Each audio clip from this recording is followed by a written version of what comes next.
Je suis le pasteur Serge. Je suis heureux de vous retrouver pour ce dimanche 19 décembre. Que le Seigneur soit béni et soit glorifié. Ce culte de ce dimanche est exceptionnel parce que vous allez écouter le culte de ce vendredi 17 décembre que j'ai donné à dans notre église locale, notre église de maison. Donc, vous allez entendre du monde, c'est normal, c'est notre église locale. C'est pas comme les vidéos que je fais tous les dimanches, parce que je suis un pasteur qui fait du téléévangélisme aussi, pour que la parole de Dieu soit diffusée dans le monde entier. Donc, exceptionnellement, vous allez écouter ce culte. Si vous ne l'avez pas encore écouté, vous allez l'écouter aujourd'hui, le culte du vendredi 17 décembre. J'invite tous celles et ceux qui souhaitent rester en contact avec nous à aller sur notre site et compléter le petit formulaire qui est sur notre page principale.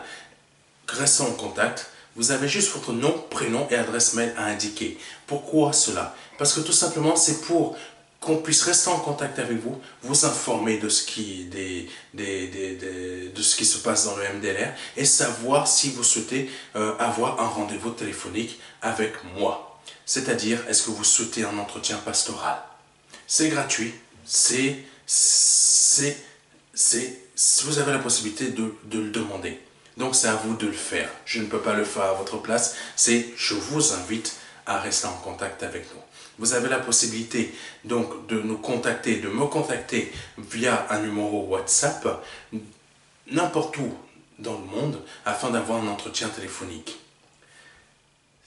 Pour cela, il suffit simplement de m'envoyer un message. Vous avez le numéro de téléphone qui s'affiche dans des bandeaux, qui va s'afficher dans des bandeaux. Vous n'avez qu'à l'utiliser, vous envoyez un message. Pasteur Serge, je souhaite avoir un entretien pastoral avec vous. Et je prendrai contact avec vous afin de vous donner une date de rendez-vous. Selon vos disponibilités et selon les miennes, on peut modifier cette date. Donc que Dieu soit béni et que Dieu soit glorifié.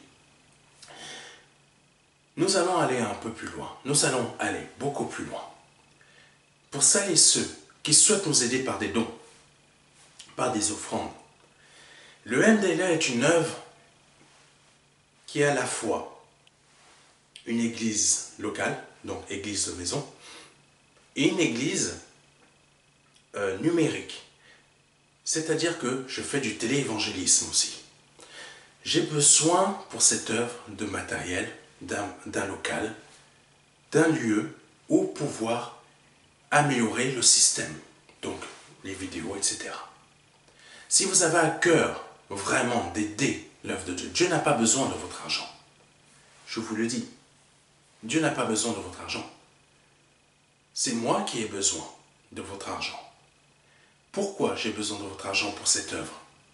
Pour améliorer le système, pour avoir un local, pour diffuser plus la parole de Dieu dans le monde entier. Et pour aller plus loin dans cette vision. Parce que nous sommes aussi une église qui utilise des médias numériques pour diffuser la parole de Dieu. C'est la spécificité du MDLR. C'est pour ça que j'ai besoin de votre aide. Si vous avez à cœur de m'aider dans cette œuvre, je vous invite à faire un don. Vous avez des bandeaux.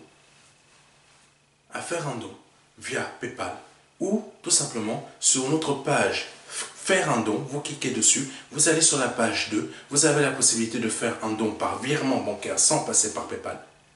Vous avez la possibilité de faire un don par chèque sans passer par PayPal non plus. Pour compléter ce formulaire et je vous donnerai les informations. Nous ne sommes pas encore une association. J'espère que nous allons l'être bientôt. Mais ça, c'est les choses que le Seigneur conduit. Pourquoi nous ne sommes pas encore une association?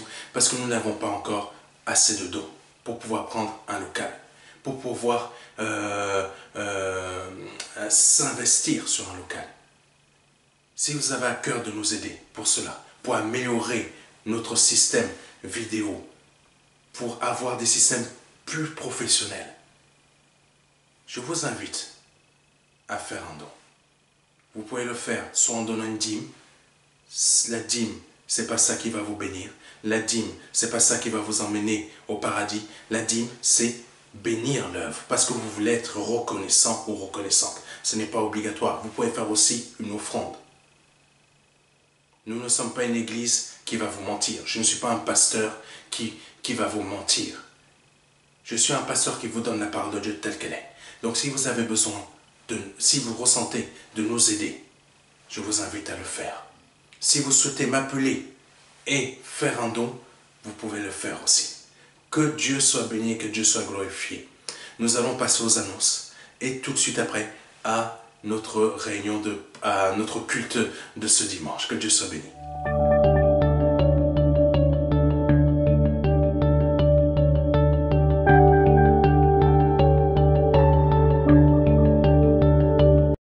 Sur le site du ministère de la Réconciliation.fr, plusieurs formulaires de contact existent. Chaque formulaire a une fonction particulière. Vous venez de donner votre vie au Seigneur Jésus-Christ et souhaitez nous en faire part. Veuillez compléter ce formulaire dédié afin de pouvoir nous faire connaître votre demande de donner votre vie à Jésus-Christ, votre demande de conversion et de compléter tous les champs de ce formulaire. Vous souhaitez déclarer votre église de maison MDLR ou votre assemblée MDLR ou tout simplement déclarer une église MDLR que vous avez déjà créée. Nous vous invitons à compléter ce formulaire dédié afin de pouvoir faire connaître votre église MDLR ou votre église de maison MDLR au ministère de la Réconciliation.fr. Vous souhaitez effectuer une demande de prière, veuillez compléter le formulaire à cet effet et bien compléter tous les champs qui sont présents dans ce formulaire. Le pasteur Serge prendra contact avec vous. Vous souhaitez contacter le pasteur Serge et vous entretenir avec lui. Veuillez compléter le formulaire à cet effet et indiquer le motif pour lequel vous souhaitez le contacter et choisir aussi le motif pour lequel vous voulez le contacter. Puis envoyez le formulaire, le pasteur prendra contact avec vous. Vous souhaitez servir le Seigneur Jésus-Christ sur notre site internet, dans un de nos départements numériques, nous vous invitons à compléter tous les champs de ce formulaire et de préciser dans quel département vous souhaitez servir. Et bien entendu, de nous indiquer aussi vos motifs afin que l'on puisse connaître votre besoin. Nous avons à votre disposition plusieurs vidéos de nos cultes du dimanche que vous pouvez regarder, écouter et suivre quand vous le souhaitez. Tous nos cultes du dimanche sont disponibles sur notre site. Donc nous vous invitons à regarder le culte que vous souhaitez ou à tous les regarder. Sur le site du MDLR, vous pouvez retrouver tous les enregistrements des cultes de prière audio disponibles sur notre site afin de pouvoir réécouter ou, si vous n'avez pas pu suivre un de nos cultes de prière en direct, vous avez la possibilité de pouvoir l'écouter. Ces cours sont gratuits et disponibles en audio. Sur le site MDLR, vous avez la possibilité de pouvoir trouver une église MDLR disponible dans votre pays. Vous souhaitez effectuer un don sur notre site pour l'œuvre du MDLR.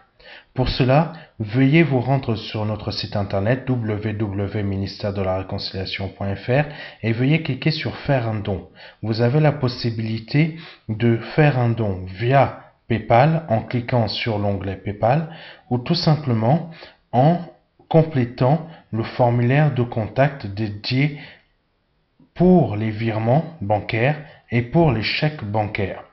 Vous avez la possibilité de le compléter et de nous le faire parvenir afin que l'on puisse vous communiquer les informations suite à votre demande. Que Dieu vous bénisse. Amen, amen, amen, amen. Seigneur, je te rends grâce et je te bénis. Que ce message, cet enseignement d'aujourd'hui, soit un enseignement de Réma, un enseignement de révélation, un enseignement qui va parler à des personnes, qui va parler à tes enfants, afin que, Seigneur, cet enseignement leur montre la direction, change des choses en eux qui ne sont pas encore changées. Seigneur, change des personnes, guéris des personnes, soulage des personnes, renouvelle des personnes, réconcilie des personnes avec toi, Seigneur, via ce message. Je te remets ce message entre tes mains, ainsi que les personnes qui vont l'écouter. Que Dieu soit béni et que Dieu soit glorifié par le nom de Jésus-Christ. Amen. On se retrouve dimanche prochain pour un nouveau culte. Je vous laisse avec ce culte qui arrive. Amen.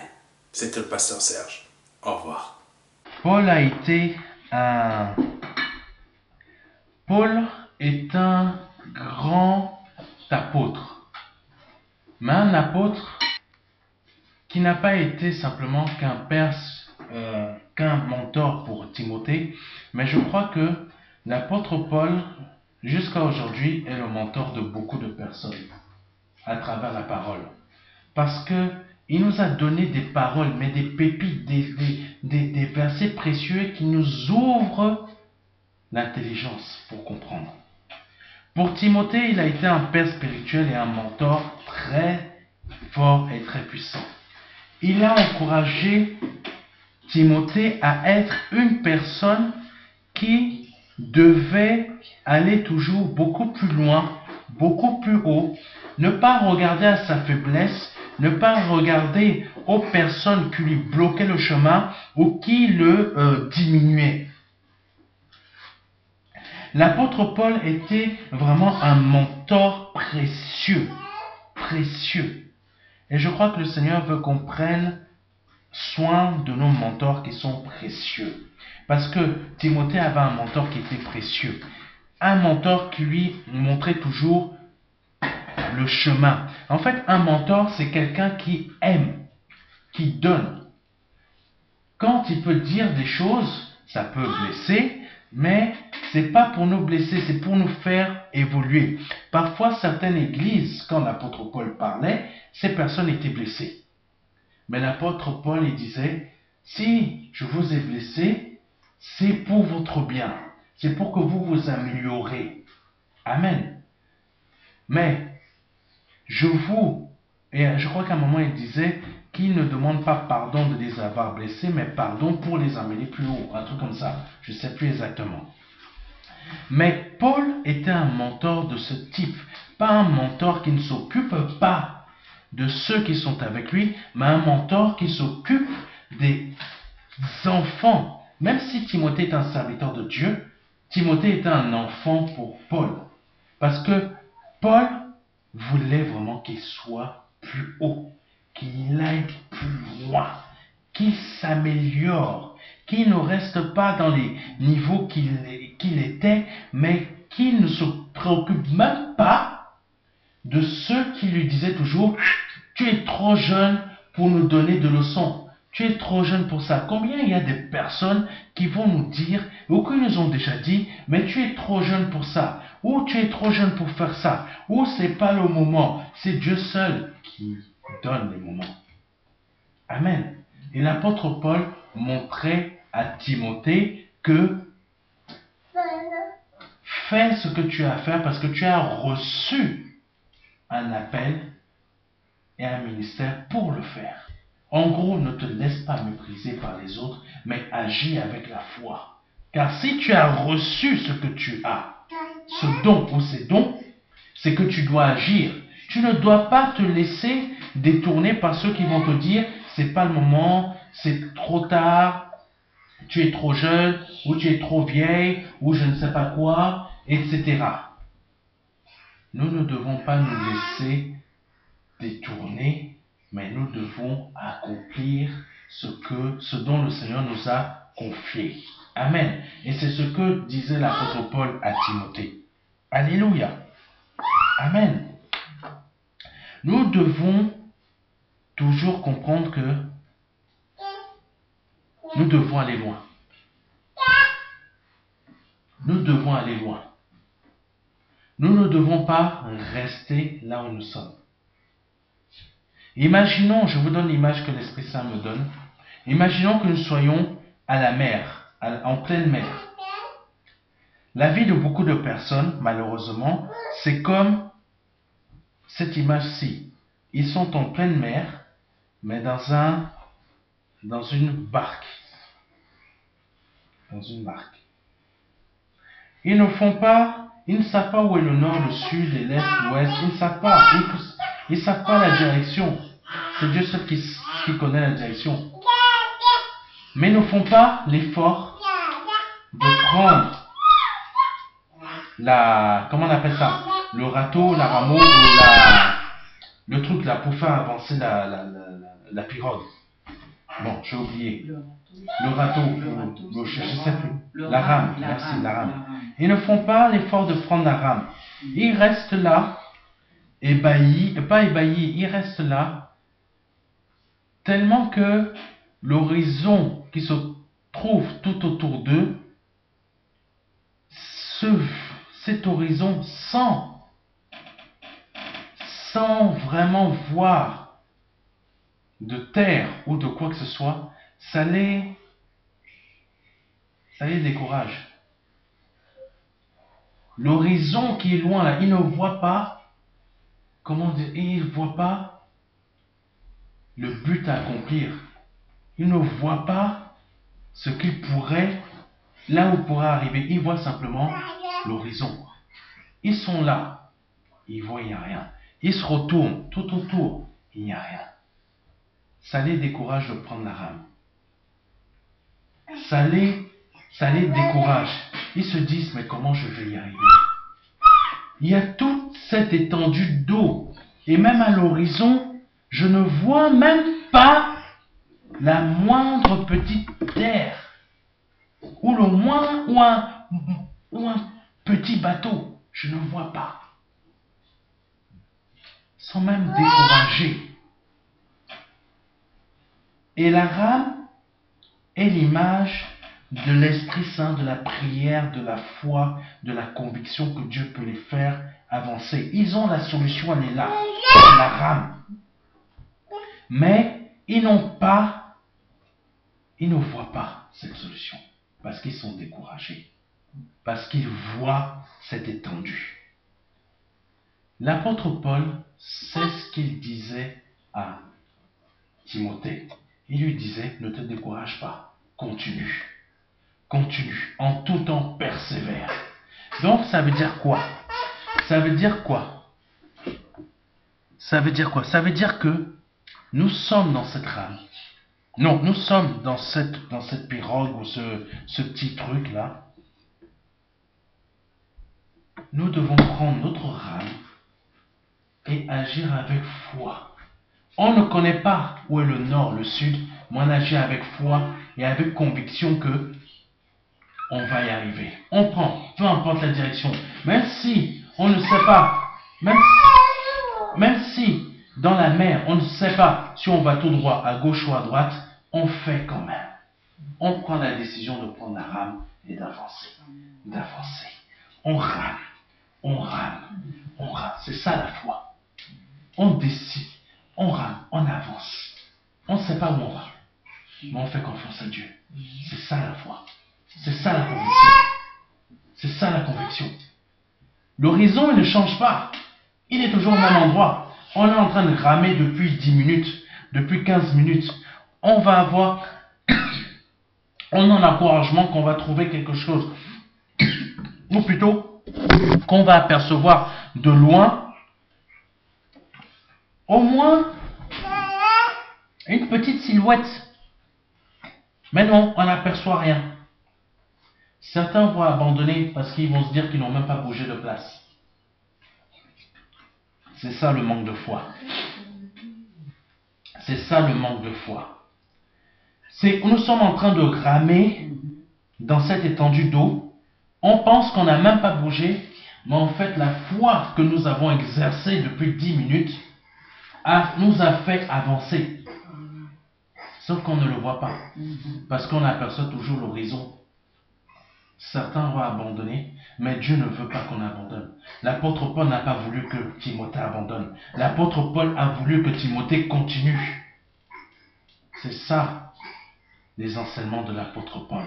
C'est continue, continue, continue, continue. Tu as avancé depuis 10 minutes. Pour toi, tu n'as pas avancé, mais en fait, tu as réellement avancé. Ta foi t'a fait avancer. Tu n'as pas encore vu le résultat, mais ta foi t'a fait déplacer ta pirogue de plusieurs mètres. Tu ne l'as pas vu, mais tu as quand même avancé. C'est ça que l'apôtre Paul a montré à Timothée. Continue d'avancer. Continue d'avancer. Amen. Donc, cette étendue d'eau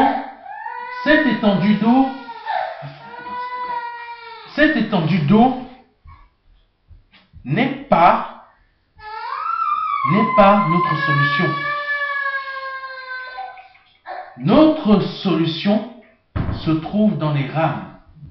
Les rames qui sont la représentation de notre foi, de notre conviction et de notre persévérance. C'est tout ça la foi. Et c'est ça que disait l'apôtre Paul à Timothée.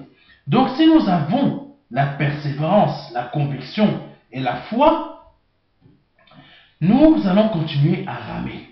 Continuer à ramer. L'horizon n'a pas l'air de bouger. Mais en fait, notre foi fait que l'horizon bouge. Mais nous, on ne le voit pas parce qu'on regarde avec nos yeux humains. Mais notre foi fait que, en réalité, on est en train de produire des effets sur notre pirogue qui est en train d'avancer grâce à notre foi qu'on est en train d'exercer quand on est en train d'utiliser nos rames. Mais à force de ramer, ça met du temps. Ça met du temps. On se fatigue. Nos épaules n'en peuvent plus. On se fatigue. Ça devient lourd. À bout d'un moment, on se repose parce qu'on est fatigué. Ça représente notre vie quand on attend des choses, mais qu'on ne les voit pas encore arriver. En fait, on a avancé vers ces bénédictions. On a avancé vers ce que nous attendons. Le manque, le découragement peut se présenter, peut venir frapper. Mais non, on continue, on reprend nos rames et on repart. On repart. Mais quand on est en train d'avancer et que, en fait, on continue à repartir, à faire preuve de foi, de courage, de persévérance, de conviction, qu'est-ce qui se produit quand on se trouve dans une étendue d'eau de cette manière-là, en pleine mer? La mer se démonte. Le torrent arrive.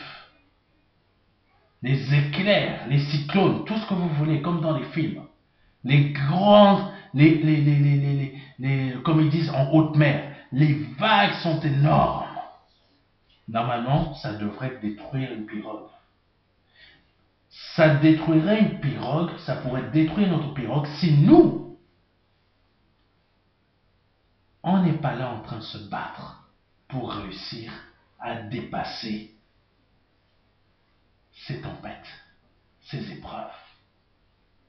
Si on n'utilise pas nos rames, parce que là, durant ces moments-là, il faut ramer encore plus vite, faire plus de choses. On est ballotté à gauche, à droite, on doit éviter d'être retourné. Même si on est retourné, on reprend, on essaye de se tenir.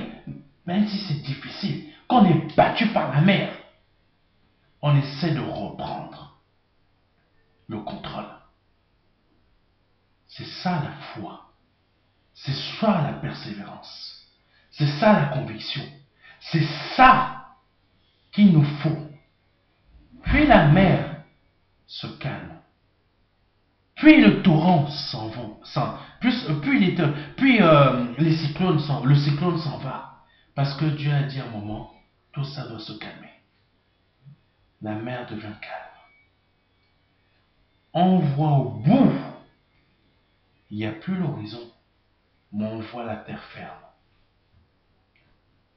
Là, on est épuisé. Mais la joie que nous avons de voir cette terre ferme nous fait ramer encore plus vite, jusqu'à ce qu'on arrive à cette terre ferme où nous sommes sauvés. Amen. C'est ça que l'apôtre Paul a montré à Timothée. Et c'est ça que le Seigneur veut nous montrer aujourd'hui. Que on doit agir de cette manière. Amen. Parce que notre terre, elle est là. On ne doit pas se fixer à l'horizon, mais on doit utiliser les rames qui sont l'image de la foi, de la persévérance, de la conviction. Parce qu'on va y arriver. On a l'impression qu'on ne bouge pas. Mais si notre pirogue, elle a avancé. Notre pirogue, elle a avancé. Notre pirogue, elle a avancé. Je dis à quelqu'un que notre pirogue, ta pirogue, elle a avancé. Toi, tu ne le vois pas parce que tu vois l'horizon. Tu ne vois pas encore la terre ferme. Mais tu ne vois pas toute la distance que tu as effectuée par rapport grâce à ta foi. Parce que Dieu t'a donné une foi puissante. La terre ferme arrive. La terre ferme arrive. Même si tu as passé plusieurs zones de cyclone, la terre ferme arrive. Au nom de Jésus-Christ. Et c'est ça que l'apôtre Paul disait à Timothée. 2 Timothée chapitre 2 verset 1. Toi donc, mon enfant.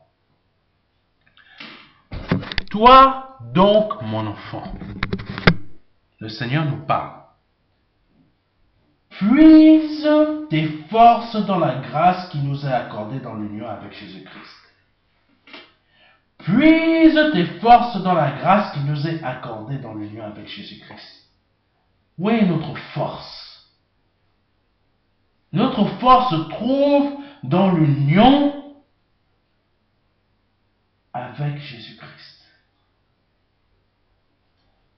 La foi que tu as besoin pour continuer encore à ramer, à utiliser que tu as besoin pour encore faire avancer ta pirogue, va la puiser en Christ. Puise-la en Christ parce que c'est là que ta force t'est accordée pour ta foi, pour ta persévérance, pour ta conviction, afin que tu continues à avancer. Amen. Timothée, dans ce passage, est encouragé à puiser dans la grâce que le Seigneur lui donne et nous donne à nous. C'est ça qu'il faut que nous fassions. C'est ça qu'il faut que nous fassions pour pouvoir continuer à avancer. Je suis fatigué, Seigneur, je suis épuisé. Jusqu'à quand? Combien de temps? Oh Seigneur, mon temps avance. Mon temps n'est pas figé, mon temps il avance. Jusqu'à quand? Combien de temps? L'horloge avance. L'horloge avance. L'horloge avance. Mais jusqu'à quand? C'est là que le Seigneur nous dit, puise tes forces en Christ. Pour que tu continues à avancer. Parce qu'il ne faut pas que tu stagnes. Il ne faut pas que tu stagnes. Il ne faut pas rester figé. Il ne faut pas que l'on reste figé. Que là, vraiment, là, mes forces, les bras commencent à nous fatiguer. On ne peut plus ramer. Là, on ne peut plus avancer. On déprime. C'est là qu'il ne faut pas abandonner. C'est dans ce moment-là qu'il ne faut pas abandonner. Jésus-Christ, quand il a été quand il a été, attaqué par le diable, quand il était à la montagne, le Seigneur,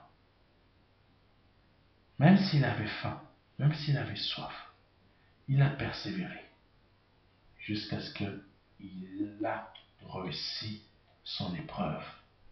Amen. C'est ce que nous devons faire. Christ est Dieu, mais il nous a donné sa force. Pour réussir cette épreuve, il est parti puiser sa force chez Dieu, son Père. Vu que maintenant, il a réussi, il est à la droite de Dieu le Père. Nous, quand on passe par cette difficulté, par ces moments d'abattement, nous aussi, on doit aller chercher notre force chez Christ. Amen. Puiser notre force chez Christ. Pour que on reprenne nos rames et on reparte. Amen. 2 Corinthiens chapitre 12, versets 8 à 9. Au sujet de cette épreuve, j'ai prié par 3 fois le Seigneur de l'éloigner de moi. Mais il m'a répondu, ma grâce te suffit. C'est dans la faiblesse que ma puissance se manifeste pleinement. Alléluia. Alléluia. Je crois que tout est dit là-dedans.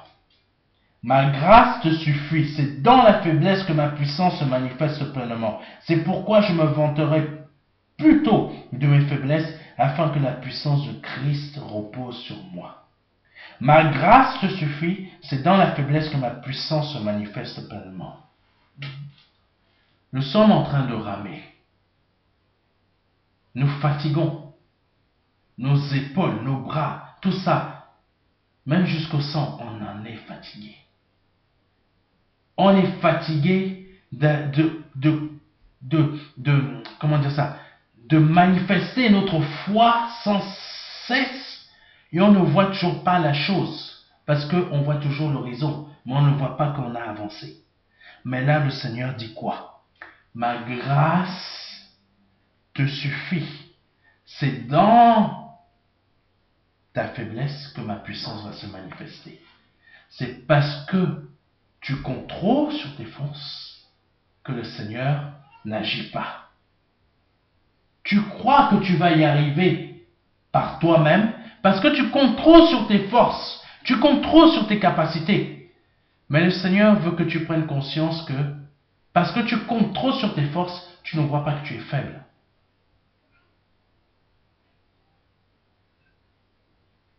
Là, tu penses que tu es fort ou que tu es forte, mais en fait, tu ne vois pas ta faiblesse. C'est quand tu vois ta faiblesse que Dieu manifeste sa puissance et c'est là que tu deviens fort ou tu deviens forte. Que ta faiblesse va être changée en grâce. Parce que Dieu va manifester sa grâce dans ta faiblesse en agissant avec sa puissance. Alléluia. Je ne sais pas à qui je parle, mais j'espère que cette personne a reçu le message que le Seigneur lui donne. Amen. Paul, c'est ce qu'il disait à Timothée. Pour que Paul ne compte plus sur ses forces, mais compte sur la puissance de Dieu, sur la grâce de Dieu. Parce que le fait de compter sur nos forces nous aveugle. Cela nous fait croire que nous sommes forts, alors que nous sommes faibles. On ne voit pas que là, prenons encore l'image de la pirogue. Il y en a beaucoup qui vont dire, je vais y arriver, je suis costaud, je suis fort, je suis musclé, ou je suis de condition physique assez... Mais tu vas faire 10 km, tu seras déjà fatigué, et l'horizon est encore au même niveau pour toi. Mais tu as avancé, mais par ta force, mais tu n'arrives plus à aller, plus loin. Parce que tu as compté sur ta force. Tandis que celui qui ne compte plus sur sa force, tu ne sais pas d'où vient sa force, tu ne sais pas d'où vient sa puissance, mais même lui-même ne comprend pas. Il a une énergie, une persévérance, une conviction qui fait que, oh mon Dieu, il va continuer à persévérer. Tandis que celui qui compte sur sa force est déjà loin derrière. lui. Parce qu'il a trop compté sur ses propres forces, sur ses propres capacités. Amen. Exode chapitre 7, versets 10 à 12. Alléluia. Moïse et Aaron se rendirent chez le Pharaon et agirent comme l'Éternel le leur avait ordonné. Amen. Et agirent comme l'Éternel le leur avait ordonné. Aaron jeta son bâton devant le Pharaon et ses hauts fonctionnaires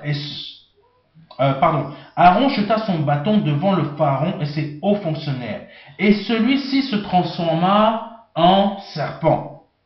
Alors le Pharaon fit convoquer ses sages et ses magiciens, et les enchanteurs d'Égypte accomplirent le même miracle par leur sortilège. Chacun d'eux jeta son bâton à terre, qui se transforma en serpent. Cependant, le bâton d'Aaron avala le leur. Amen. Ce verset montre quelque chose. C'est que ni Moïse ni Aaron n'ont compté sur leur propre force. Ils ont compté sur la grâce de l'Éternel. Parce que là, ce n'est pas leur capacité que pouvait faire qu'un bâton se transforme en serpent. Surtout que les sorciers sont arrivés, les magiciens sont arrivés avec leur propre bâton et les ont transformés en serpents eux aussi.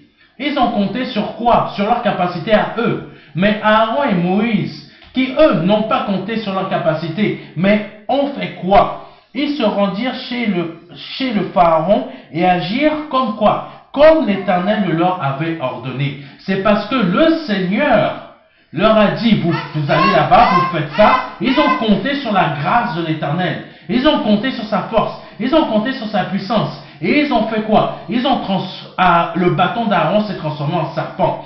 Et ces magiciens qui sont arrivés, qui comptaient eux-mêmes sur leur force, ont transformé aussi leur bâton en serpent. Sauf que c'est le bâton d'Aaron qui a mangé tous les autres serpents.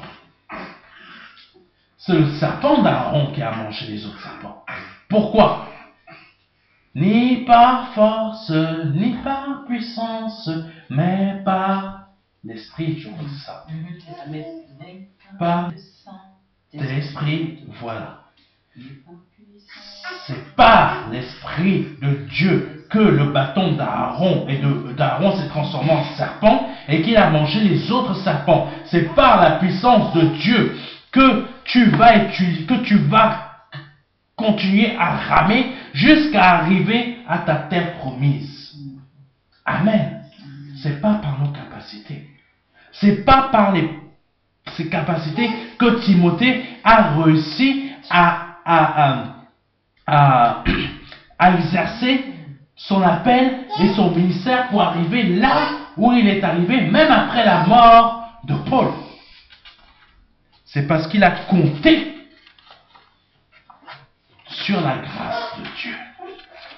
C'est ce que Paul disait à Timothée. Compte sur la grâce de Dieu. Des versets que Dieu...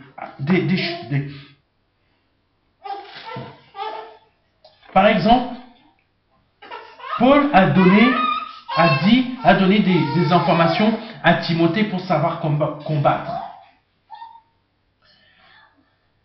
2 versets que je donne rapidement. 2 Timothée chapitre 2 verset 2. Et l'enseignement que tu as reçu de moi et que de nombreux témoins ont confirmé, transmets-le à des personnes dignes de confiance qui seront capables à leur tour d'en instruire d'autres. Pour faire cela, il faut combattre. Il faut combattre. Il faut que les personnes qui sont devant toi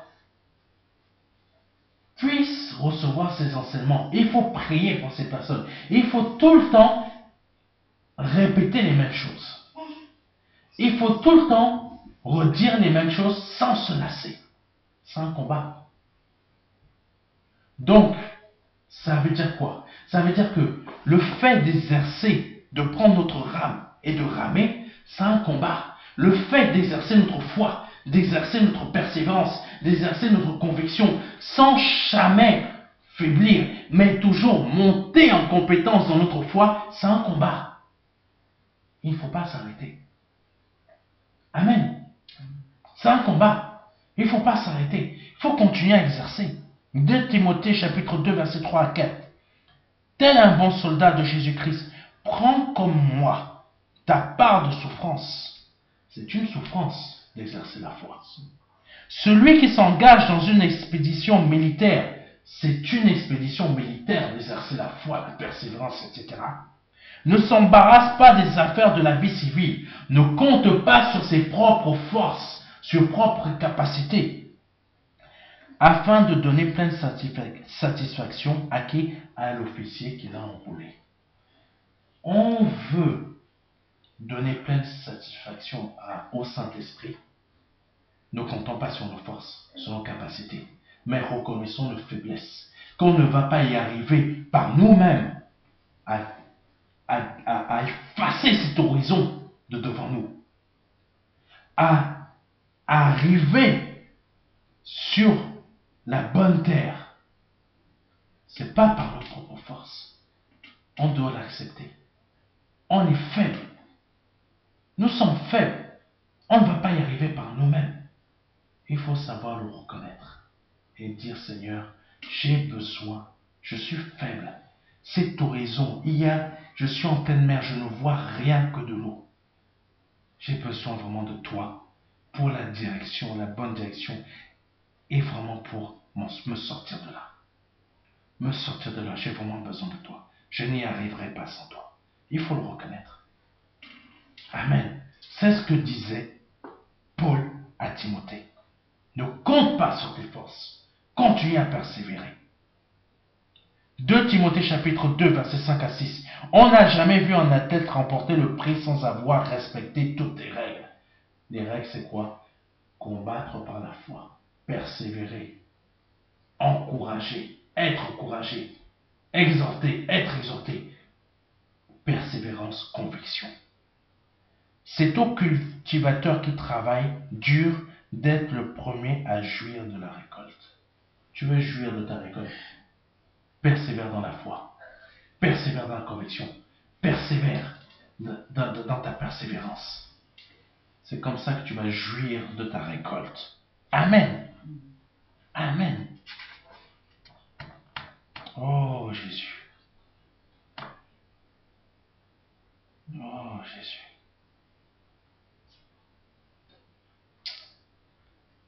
Oh Jésus. Voilà ce que le Seigneur a voulu nous dire aujourd'hui. Voilà ce que le Seigneur a voulu nous dire aujourd'hui. Nous avons besoin d'un mentor. Et ce mentor, le Seigneur, il est le bon. Parce qu'il sait nous parler par sa parole. Il sait nous donner des petits coups de latte quand il en faut. Amen. C'est pour nous faire repartir. Et nous en avons. Amen. Que Dieu soit béni. Merci Seigneur pour cet enseignement. Nous bénissons ton Saint-Nom, nous le glorifions, nous le magnifions. Merci mon Dieu pour ce que tu viens de nous donner. Merci mon Seigneur. Que toute gloire et honneur te soient rendus. Au nom de Jésus-Christ. Amen. Amen. Amen. Si c'est la première fois que vous venez d'écouter ce type de message et que vous souhaitez donner votre vie à Jésus-Christ, je vous invite à répéter après moi. Seigneur, je reconnais mes péchés. Je reconnais mes fautes. Je reconnais que je suis pécheur. Je reconnais que je suis faible. C'est pour ça que le diable m'a emmené à pécher quand je pensais que j'étais dans la bonne voie. Mais en fait, je n'étais pas dans la bonne voie. Je te demande pardon aujourd'hui. Je me répands de mes péchés, de mes erreurs. Et je reconnais que tu es le Fils de Dieu, que tu as pris forme humaine et que tu es mort à la croix pour moi, que tu as versé ton sang à la croix pour moi, afin que ton sang efface tous mes péchés et que je puisse être né de nouveau et vivre la vie éternelle avec toi. Par le nom de Jésus-Christ. Si vous venez de faire cette prière, vous venez de passer de la mort à la vie. Et je vous invite à prendre rendez-vous, de prendre contact avec moi. Je vais vous envoyer gratuitement, selon votre choix, le livre des 4 marches pour vous aider dans votre conversion, gratuitement par mail ou par voie postale. Et je vous remets entre les mains du Seigneur Jésus-Christ, afin que vous ne repartiez pas en arrière et que le diable ne vous piège pas de nouveau. Merci Seigneur, je te confie ces personnes, Seigneur, qui vont se donner à toi, afin que par le nom de ton Fils Jésus-Christ, aucun d'eux ne soit perdu, aucun d'eux ne retourne au vomi qu'ils ont laissé derrière, mais qu'ils persévèrent dans cette nouvelle vie, Seigneur, qui les attend en toi. Au nom de ton Fils Jésus-Christ. Amen. Amen. Amen. Que Dieu vous bénisse. Que Dieu vous bénisse. Amen. Vous venez de donner votre vie à Jésus-Christ et vous souhaitez avoir plus d'informations pour connaître comment suivre sa volonté et comment réussir votre conversion. Nous vous invitons à commander ce livre de formation gratuitement qui vous sera envoyé par mail ou par voie postale. Nous vous invitons à nous contacter afin de le recevoir. Ce livret de formation est divisé en 4 parties. Ces 4 parties sont des marches afin que vous puissiez réussir votre conversion. Cela est nécessaire afin de pouvoir avancer.